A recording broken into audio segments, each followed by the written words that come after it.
Morning, everybody. Good morning. The hymn we'll be singing is In Times Like These. Ruth Naomi Kay was born in 1902 in the small town of Wilmerding, Pennsylvania. Through hard work, commitment and persistence, she taught herself to play both the piano and organ.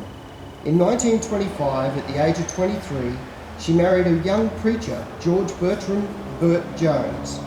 Late in 1943, Ruth, now a mother of 5 and a wife of a busy pastor, was reading 2 Timothy 3:1, which says, "This know also, that in the last days perilous times shall come."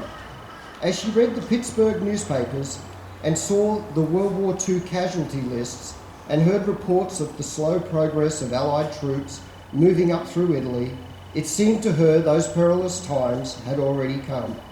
Rationing was hitting those at home hard. Discouragement was everywhere. How long could people continue to live in times like that?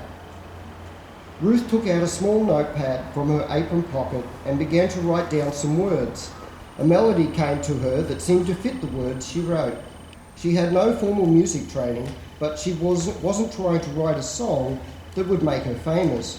She was just putting some thoughts on paper.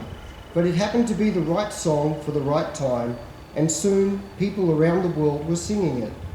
In 1948, the Joneses founded a radio ministry in Erie, PA, broadcasting a weekly family devotional program from their home called A Visit with the Joneses. Years later, she was watching a Billy Graham crusade on television, and she heard George Beverly Shea sing this song, her song, and tears came to her eyes. And she said, "I can't believe I had any part in writing this song. It was just as if God gave it to me and I gave it to the world." Since the day this hymn was written, it has been a blessing to countless Christians at special times of need. It has brought comfort during illness, has been used widely at funerals, has encouraged and challenged Christian workers because the focus is on our Saviour, Jesus Christ, our solid rock.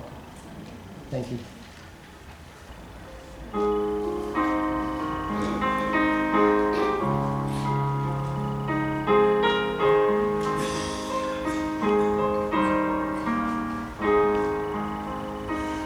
times like these, you need a Savior. In times like these,